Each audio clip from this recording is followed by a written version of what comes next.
Se abre la audiencia de vista pública en los expedientes acumulados números 4.495, 4.646, 4.653, todos del año recién pasado, es decir, 2016, formados por amparos en única instancia, promovidos por Freddy Ramón Elías Velázquez, diputado al Congreso de la República; Julio Antonio Juárez Ramírez, también diputado al Congreso de la República de Guatemala; el señor Byron Juventino Chacón Corado, también diputado al Congreso de la República de Guatemala; Edgar Eduardo Montepeque González, igualmente diputado al Congreso de la República de Guatemala; el señor don Rudy Werner Pereira Delgado, diputado al Congreso de la República de Guatemala; Juan Manuel Giordano Grajeda, diputado al Congreso de la República de Guatemala; Óscar Rolando Corleto Rivera, diputado al Congreso de la República de Guatemala; y la señora Laura Alicia Franco Aguirre, también diputada al Honorable Congreso de la República de Guatemala, en contra de la Corte Suprema de Justicia. El secretario general de esta Corte hará relación del acto reclamado y de las peticiones de fondo formuladas por los postulantes y efectuará las advertencias reglamentarias respectivas al desarrollo debido de la misma. Tiene la palabra, señor secretario. Muchas gracias, señor presidente. Siendo 3 las acciones de amparo planteadas, la primera de ellas en conjunto por los señores diputados al Congreso de la República, Freddy Ramón Elías Velázquez, Julio Antonio Juárez Ramírez, Byron Juventino Chacón Ardón, Edgar Eduardo Montepeque González, Rudy Werner Pereira Delgado, Juan Manuel Giordano Grajeda, Óscar Rolando Corleto Rivera y Laura Alicia Franco Aguirre. Ellos señalaron como acto reclamado el retiro de la inmunidad por medio de la resolución de la cual afirman no han sido legalmente notificados ni han tenido acceso a la misma, dado que se les negó en reiteradas oportunidades por medio de su abogado defensor, pero que su existencia ha sido de su conocimiento por medio de los medios de comunicación y que la misma tiene fecha 31 de agosto del 2016, dictada dentro del expediente de diligencias de antejuicio identificadas con el número 114 de 2016 de la Corte Suprema de Justicia. En el segmento respectivo solicitan que, agotado el trámite de la acción constitucional, se dicte la sentencia en la que se declare que se otorga el amparo solicitado por el diputado al Congreso de la República, Freddy Ramón Elías Velázquez, en la calidad con que actúa en contra de los magistrados integrantes de la Corte Suprema constituidos en sesión plenaria dentro de las diligencias de antejuicio identificadas con el número de expediente 114-2016. Como consecuencia, se suspende en forma definitiva el acto reclamado consistente en el retiro de la inmunidad a los diputados al Congreso de la República Laura Alicia Franco Aguirre, Julio Antonio Juárez Ramírez, Byron Juventino Chacón Ardón, Edgar Eduardo Montepeque González, Rudy Werner Pereira Delgado, Juan Manuel Giordano Grajeda, Óscar Rolando Corleto Rivera, Freddy Ramón Elías Velázquez. Resolución: afirman que no les ha sido legalmente notificada y que no han tenido acceso a la misma por habérseles negado en reiteradas oportunidades por medio de su abogado defensor, pero su existencia ha sido de su conocimiento por medio de los medios de comunicación, en que la misma es de fecha 31 de agosto de 2016, dictada dentro del expediente de diligencias de antejuicio número 114/2016 de la Corte Suprema de Justicia. El siguiente de los amparos lo planteó el señor diputado Óscar Rolando Corleto Rivera.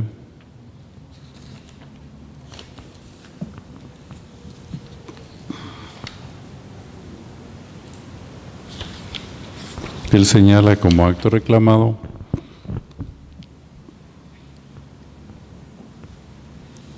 la resolución que emitió la Corte Suprema de Justicia el 31 de agosto de 2016,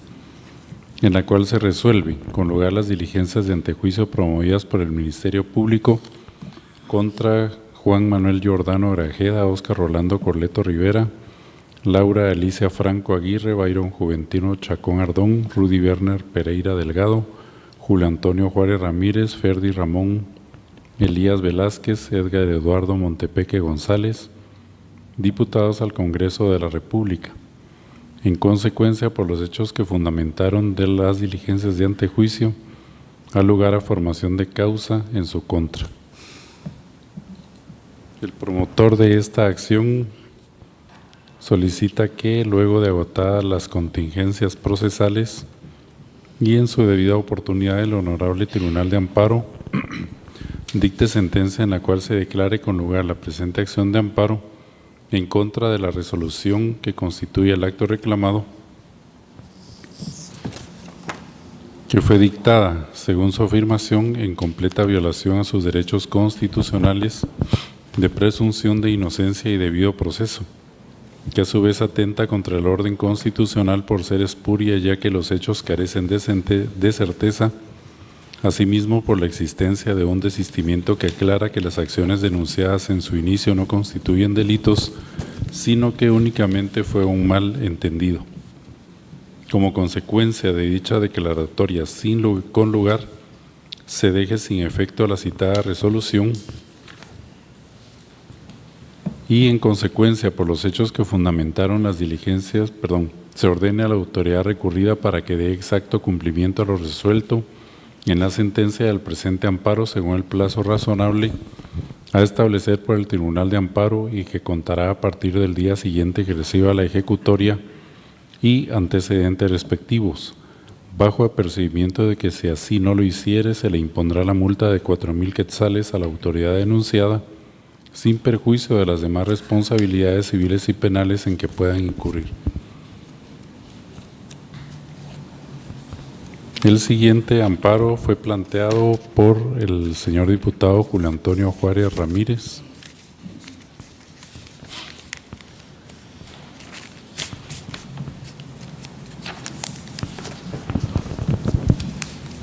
Él hace señalamiento como acto reclamado de la misma resolución ya reseñada y solicita que, agotado el trámite de la presente acción constitucional, se dicte la sentencia en la que se declare que se otorga el amparo solicitado por el diputado al Congreso de la República Julio Antonio Juárez Ramírez en la calidad con que actúa en contra de la Corte Suprema de Justicia dentro de las diligencias de antejuicio identificadas con el número de expediente 114/2016. Como consecuencia se suspenda en forma definitiva el acto reclamado ya mencionado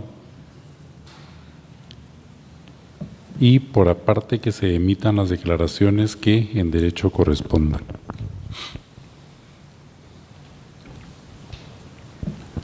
De conformidad con la normativa reglamentaria que rige las audiencias públicas, quien haga uso de la palabra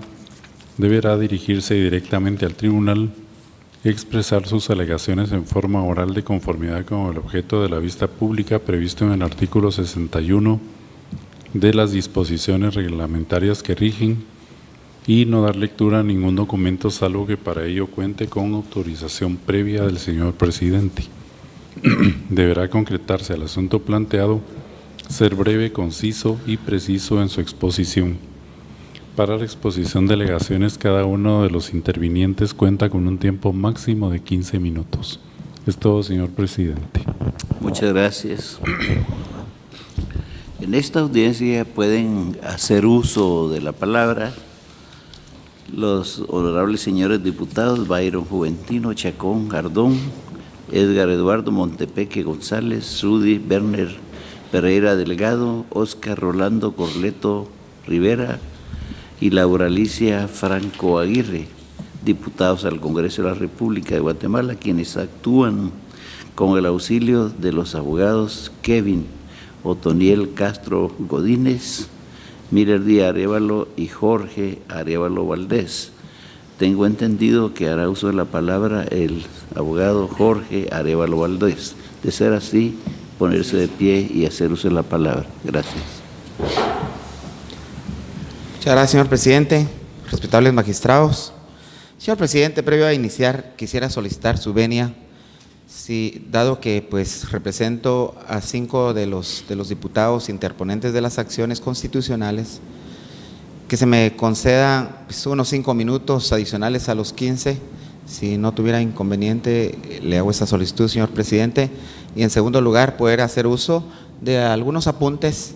para poder intervenir en esta diligencia. En cuanto a lo último, pues en la medida de lo posible evitar dar plena lectura, como está indicada en la reglamentación. En cuanto a lo primero, pues el tiempo está fijado, veremos sobre la marcha, depende del portamiento y la reiteración de los argumentos, etcétera, etcétera. Creo que tendrá el tiempo necesario para hacerlo debido de la mejor forma. Muchas gracias, señor presidente. Honorables magistrados, el día de hoy molestamos su atención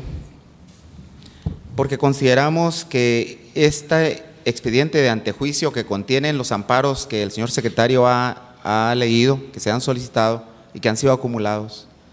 desde su inicio, señores magistrados, ha conllevado una serie de violaciones constitucionales.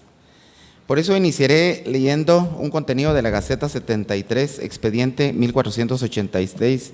de sentencia del 6 de septiembre del año 2004 de esta honorable Corte. Y dice: con respecto al antejuicio referido, el postulante oportuno señalar que al mismo, según el actual ordenamiento jurídico procesal penal, se concibe como un obstáculo a la persecución penal, atendiendo a la inmunidad personal de la cual gozan algunos funcionarios públicos, que por razón del cargo o función pública que desempeñan, pueden estar expuestos sensiblemente a incriminaciones sin fundamento por actos realizados en el ejercicio de sus cargos. La finalidad de dicha prerrogativa es la de proteger la continuidad de la función pública amenazada ante la posible ligereza de una sindicación que, por razones espurias o eminentemente políticas, pudiera dar lugar a interrupción injustificada de una autoridad en sus funciones públicas. Si bien es cierto, señores magistrados, el 5 de abril del año anterior se dio una reunión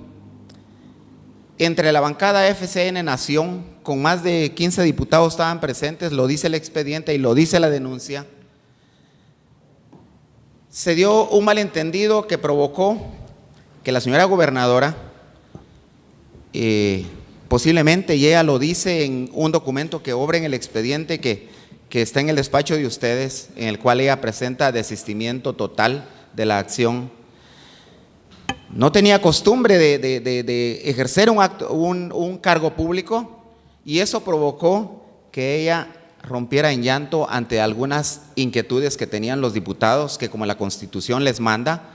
pues su función también es fiscalizar. La ley electoral y de partidos políticos divide acertadamente al territorio nacional en distritos electorales. No les llama departamento, les llama distritos electorales porque precisamente el país nuestro es unicameral. Y desde esa perspectiva los diputados vienen desde sus departamentos a representar a los pueblos de cada distrito electoral, a excepción del departamento de Guatemala, que se divide en 2 distritos electorales, que es los municipios de Guatemala y el municipio central, que cada uno conforman un distrito distinto. Todos los diputados tuvieron esa reunión y, motivado de ese incidente, al día siguiente se dio en los medios de comunicación de que ella posiblemente había sido tratada de mala forma por los diputados presentes, que eran más de 15, Eso motivó, y lo digo con todo respeto, que el Ministerio Público, de manera diligente, teniendo agencia fiscal en Alta Verapaz, se fue una agencia completa, entiendo, al departamento de Alta Verapaz hasta localizar a la gobernadora y obtener su denuncia. Si eso no fue suficiente, el Ministerio Público desde el principio violenta este derecho constitucional, no solo consagrado en la Constitución, sino que lo desarrolla de manera muy abundantemente la Honorable Corte de Constitucionalidad, e inician no solo,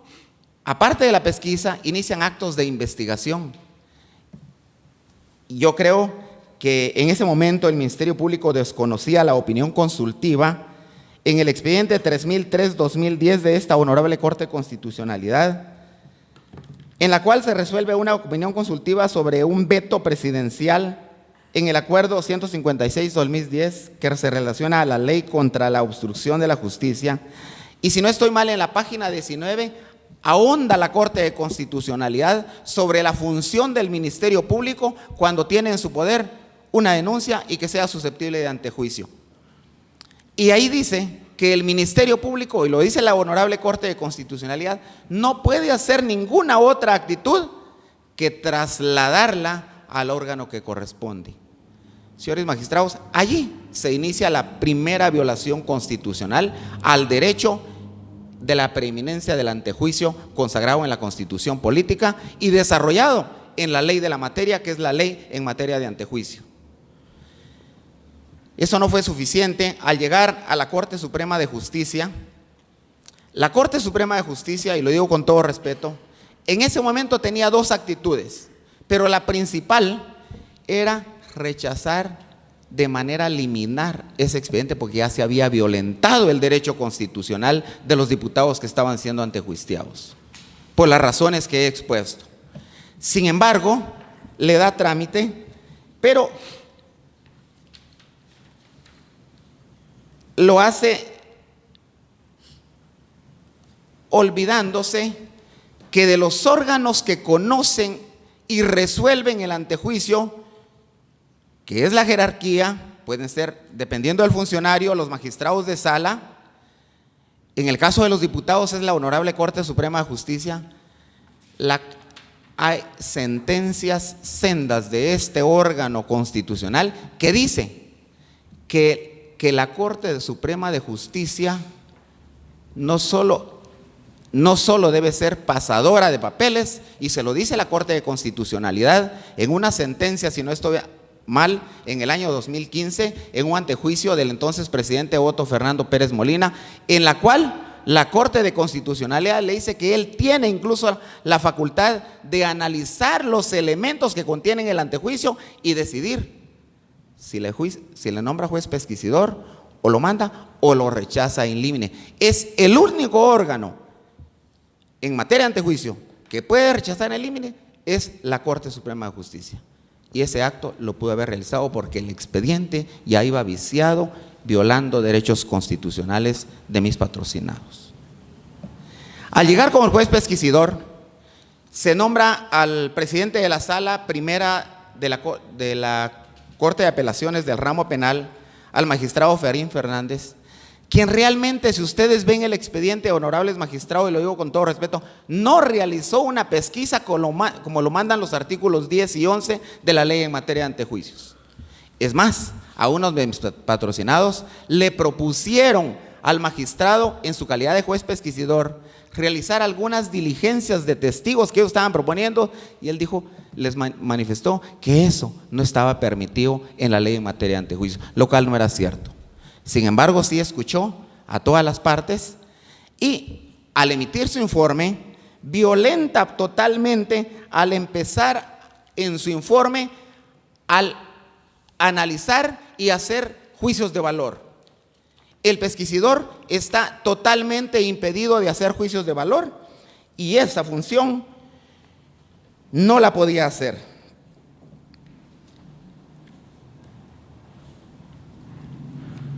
El juez pesquisidor, al rendir su informe, inicia analizando la posible comisión de ciertos ilícitos penales, lo cual no le estaba permitido lo cual está previsto incluso en una Gaceta Constitucional, en el expediente 4145 del 2015, dice que el juez pesquisidor de la Corte de Constitucionalidad, dice: el juez pesquisidor, al hacer juicios de valor, no le es permitido, lo cual es impropio, dice la Corte de Constitucionalidad, y ajeno a sus funciones. O sea que la propia Corte de Constitucionalidad, en una sentencia, dice que cualquier juez pesquisidor que haga juicios de valor, su acto es impropio y es ajeno a la función que le asigna la ley de la materia, que desarrolla cómo debe desarrollarse el tema del antejuicio, que es la ley de materia de antejuicios, estrictamente en sus artículos 10 y 11 de dicha ley. Entonces, al llegar ese expediente, honorables magistrados, a la Corte Suprema de Justicia y regresa a ellos, la Corte Suprema de Justicia solo tenía dos caminos: regresárselo al juez pesquisidor, porque la ley lo prevé para que cumpliera como lo manda la ley, que es una ley de rango constitucional, la ley de materia de antejuicios, o en su caso, viendo los sendos vicios que se habían dado desde el Ministerio Público, así como del juez pesquisidor, y es más, ante el juez pesquisidor llega un memorial, señor presidente y señores magistrados, dirigido por la supuesta agraviada, en la cual en acta notarial ella manifiesta que no tiene interés alguno más en continuar con ese expediente, y es más, no solo ella, sino su asesor, que es tomado de manera muy seria en la sentencia de la Corte Suprema de Justicia, el señor Iltel Homero Gatica, dice que ya platicando en el camino, lo dicen ellos en las actas que mandaron al juez pesquisidor, ya platicando de manera serena, dice, se dan cuenta que pudo haberse tratado de una ligereza por la falta de experiencia en el ejercicio de una función pública. Pero la Honorable Corte Suprema de Justicia ahonda y toma dos criterios. La verdad es que ahonda muy poco, porque creo que no tenía mucho que decir a la hora de resolver si procedía o no las diligencias de antejuicio. Y ahonda en 12 aspectos fundamentales.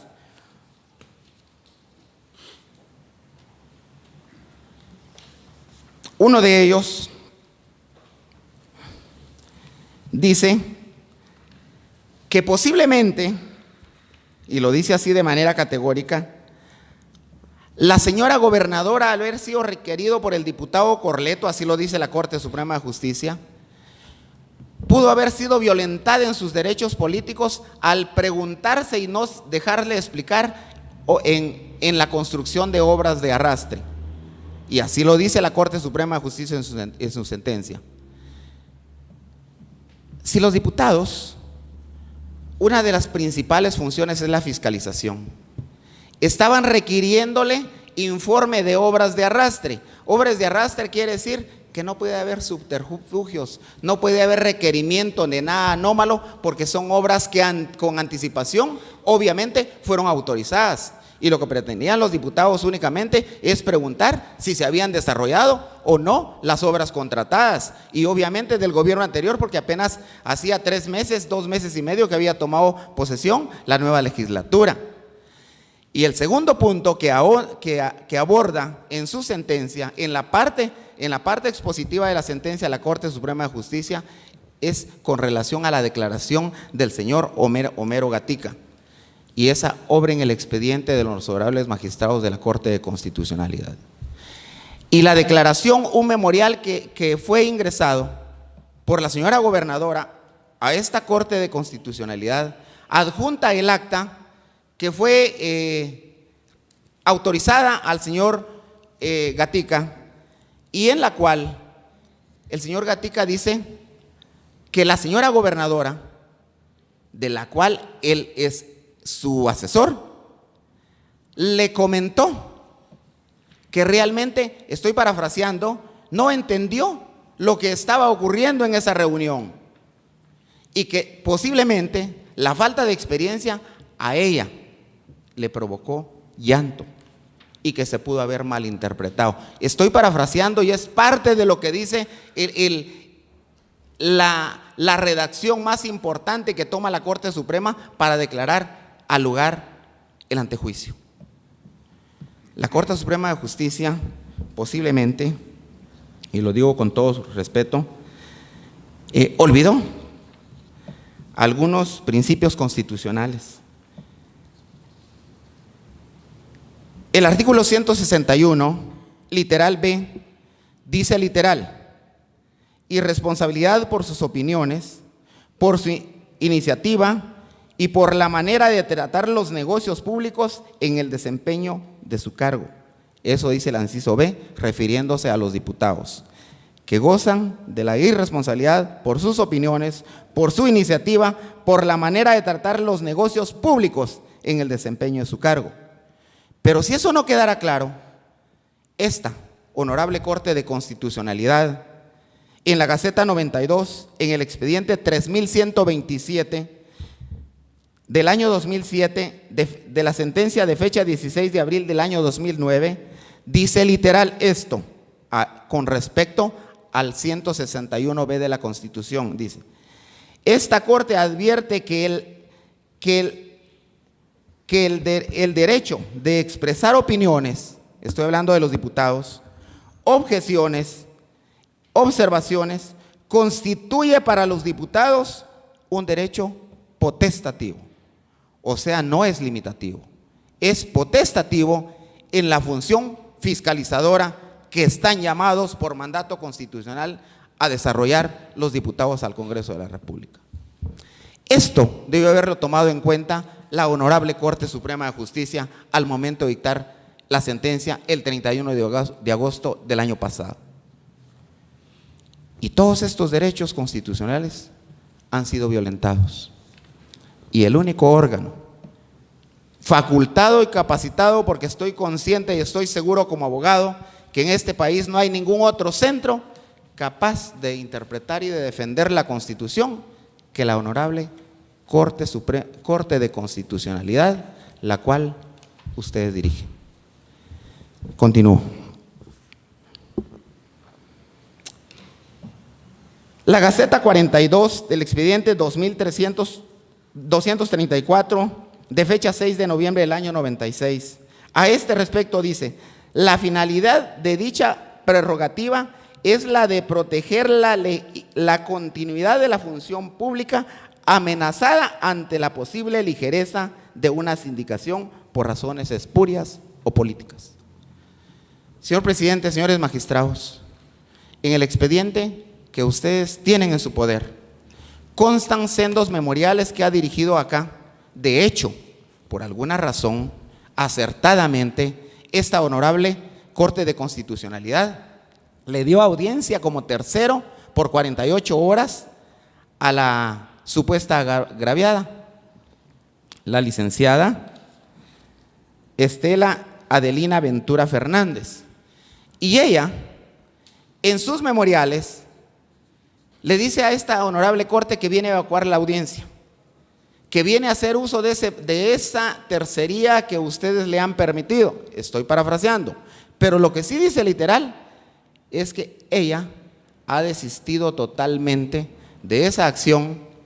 y de lo cual tiene conocimiento el Ministerio Público y la Corte Suprema de Justicia, el juez Pescisidor, y se lo hace llegar a la Honorable Corte de Constitucionalidad en esa audiencia. Y además, en los memoriales, ella pide literalmente que se otorgue la protección constitucional solicitada a los diputados que hoy están aquí presentes. Continúo. La sentencia del 31 de agosto del año pasado le causa un serio agravio a mis patrocinados, señores magistrados, porque estamos ante un antejuicio que conllevaba actos eminentemente espurios, ilegítimos y políticos. Y eso queda demostrado con todos los documentos, incluyendo el acta notarial del asesor de la señora gobernadora, que fue muy tomada en cuenta por la Corte Suprema de Justicia a la hora de resolver en sentencia el 31 de agosto del año pasado. En ese sentido, estamos seguros que la acción acumulada que se ha solicitado, señor presidente, tiene más que sustento constitucional. Se han violentado desde el Ministerio Público, el juez pesquisidor y la Honorable Corte Suprema de Justicia todos los derechos constitucionales garantizados en la garantía de antejuicio que tienen los diputados al Congreso de la República. No quisiera concluir, señor presidente, sin hacer mía la cita de un filósofo del derecho que se encuentra dentro del libro de Derecho Penal Guatemalteco, tomo 1, página 3, capítulo 1, tomado por mi exmaestro, el doctor José Francisco de Mata Vela, que en la página 3 dice: un derecho penal moderno debe tener como objetivo la mejor conformación social posible. Esto es, tiene que orientarse a impedir la comisión de delitos y practicar la prevención, pero sintetizando la existencia de un Estado de Derecho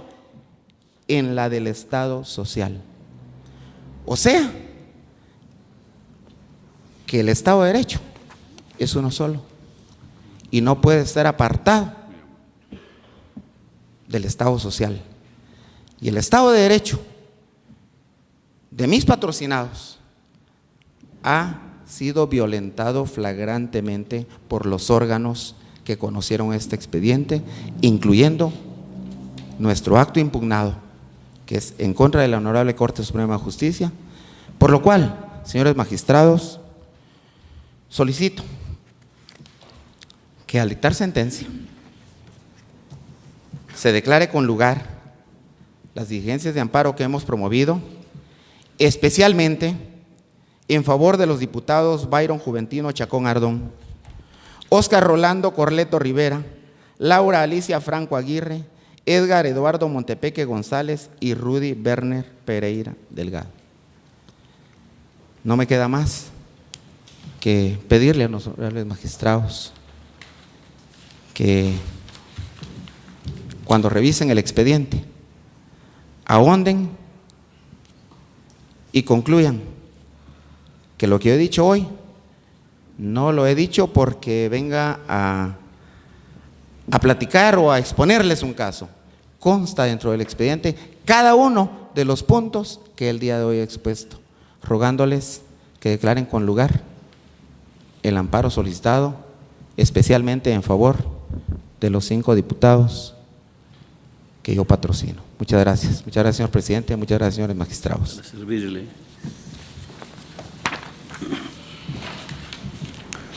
A continuación,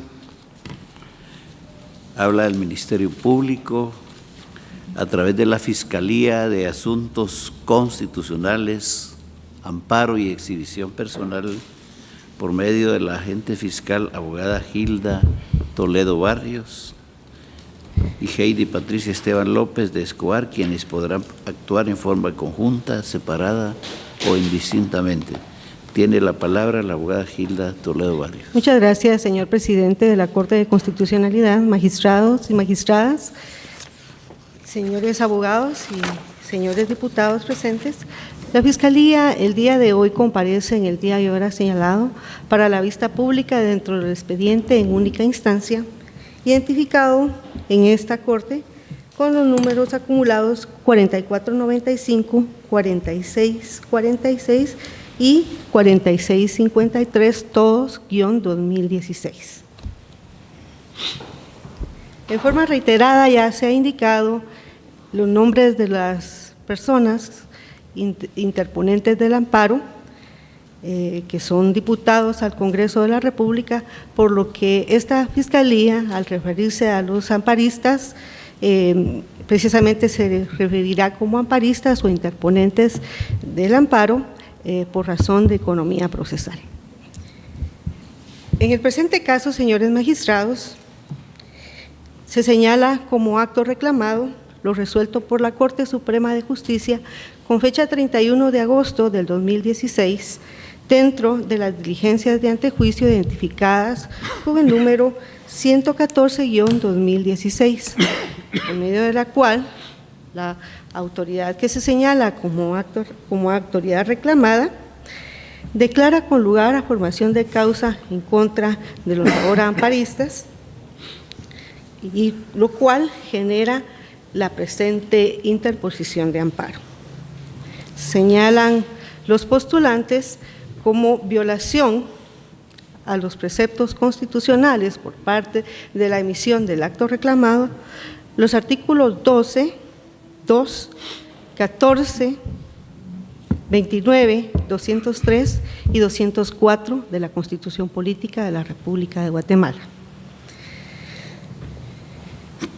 De conformidad con el artículo 161 de la Constitución Política de la República de Guatemala, efectivamente se establece como una prerrogativa, en este caso a los diputados al Congreso de la República, que no pueden ser puestos a disposición de los órganos jurisdiccionales, sino hasta antes cumplirse las diligencias de antejuicio que garantiza el citado artículo constitucional. La Corte de Constitucionalidad se ha referido al derecho de antejuicio como una garantía para ciertos funcionarios expuestos sensiblemente a la incriminación por actos realizados, ya sea en el ejercicio de sus funciones o bien por actos que puedan imputárseles en carácter particular. La Corte de Constitucionalidad ha señalado que resulta obvio que en el antejuicio deben comprenderse dos elementos sustanciales. El primero, la configuración de actos u omisiones que la ley repute como delitos. Y el segundo, que vincule de manera directa la posible responsabilidad del funcionario señalado. Eso lo dijo la Corte de Constitucionalidad en el expediente 713-2001, de fecha 21 de noviembre del 2001. En el presente caso, señores magistrados, ustedes podrán dar lectura a la resolución de la Corte Suprema de Justicia, la cual se señala como acto reclamado. En ella se establece que se emite luego de realizar un juicio valorativo en donde toma en consideración las pesquisas realizadas por el juez encargado para ello, en donde toma en cuenta la declaración o lo expuesto por las personas que figuran como antejuiciadas, la documentación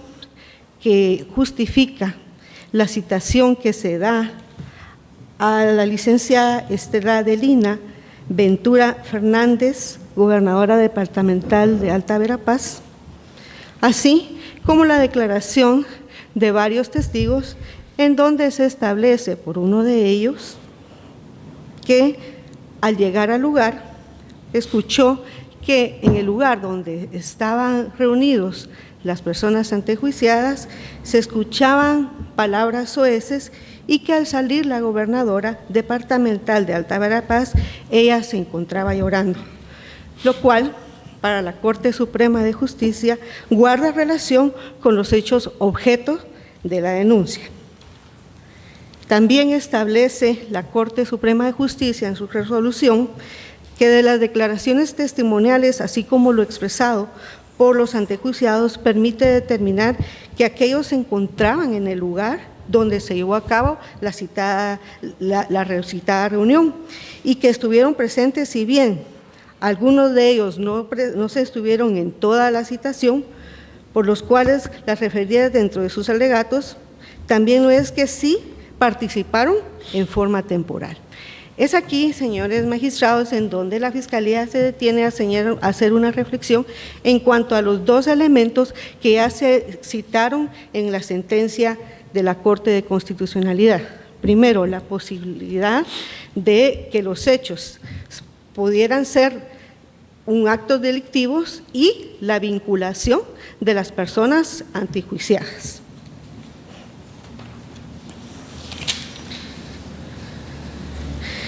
En el presente caso, señores magistrados, ustedes podrán establecer, tal y como lo afirma la autoridad recurrida, que no existen, del resumen de las pesquisas, elementos espurios, políticos e ilegales para rechazar la solicitud de antejuicio. En esta sala, señores magistrados, se ha señalado también como denuncia de agravio el hecho de que ya fue presentado un desistimiento por parte de la licenciada Estela Adelina Ventura Fernández, gobernadora departamental de Alta Verapaz. Sin embargo, también es importante, señores magistrados, que ustedes tomen en cuenta que la solicitud de antejuicio fue presentada por el Ministerio Público y que las mismas se señaló que los hechos descritos podrían configurarse en los delitos de discriminación, abuso de autoridad, concusión y tráfico de influencias. Debemos recordar, señores magistrados, que aun y cuando exista un desistimiento por parte, en este caso de la víctima, eso no impide al Ministerio Público continuar con su acción y presentar el antejuicio, la solicitud de antejuicio, ya que los delitos que podrían ser perseguidos son delitos de acción pública. También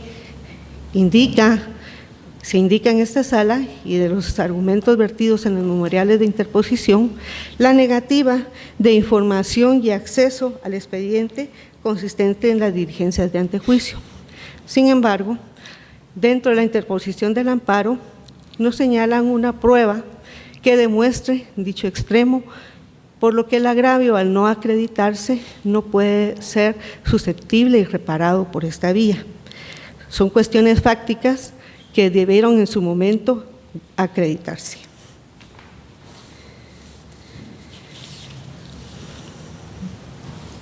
A criterio de la Fiscalía, señores magistrados,